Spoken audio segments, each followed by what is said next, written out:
ऐसे drama serial रस्म वफा के नेक्स्ट आने वाले एपिसोड में आप देखेंगे कि जब नूर घर छोड़कर जाने लगेगी राशिद की वजह से, क्योंकि राशिद तो नूर को जान से मारने पर ही उतर आया है, तो नूर ये सब बर्दाश्त नहीं करेगी और सोचेगी कि मुझे कुछ दिन अपनी मामा के घर जाकर रहना चाहिए जब तक राशिद अंकल की तबीयत ठीक हो जाएगी और वो अपने घर भी चले जाएंगे। जब वो उसामा से इस बारे में बात करेगी तो इस पर उसामा कहेगा कि नूर तुम क्यों किसी की वजह से ये घर छोड़कर जाना चाहती हो, तुम जानती हो ना कि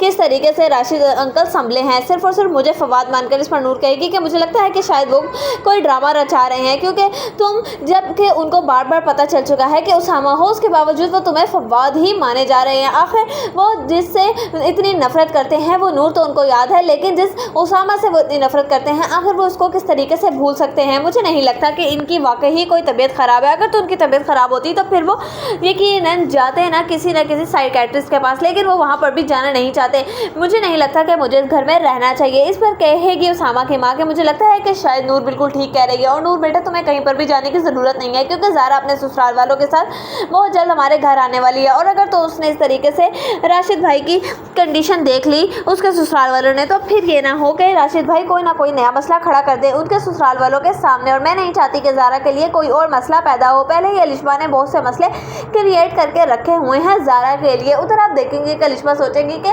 जो कुछ भी करना था ज़ारा ने वो कर चुकी है, और उसामा ने अब तुम देखो कि किस तरीके से ज़ारा तुम्हें मैं भाई के हाथों ही धक्के देके इस घर से निकलवाऊंगी। तुम क्या समझ रही थी कि तुम मुझे इस घर से निकलवा दोगी? मैं अलिशबा हूँ, मैं यहाँ से कहीं पर भी नहीं जाने वाली, और वैसे भी ये मेरा घर है। अब तुम देखोगे तुम्हें किस तरीके से मैं भाई की ज़िंदगी और इस घर से निकलवाती हूँ। उधर आप देखेंगे कि जब जाएगी नूर अपनी माँ के पास और जाकर कहेगी कि राशिद अंकल ने तो हद ही कर दी है, एक तो सामा उनको उठाकर हमारे घर पे ले आया है और दूसरा वो मेरी जान लेने की हद तक पहुँच चुके हैं। मैं अब उस घर में मज़ीद नहीं रह सकती। मैं जानती हूँ कि आप लोगों ने मेरी शादी करके मुझे इस घर से इसीलिए रुखसत किया था ताकि लोग तरह तरह की बातें ना करें, लेकिन अगर तो अब लोग बातें करेंगे भी आपके इस घर में बैठने पे मेरी, तो मैं किसी की भी बातों पे तवज्जो नहीं देने वाली, क्योंकि मुझे अपनी ज़िंदगी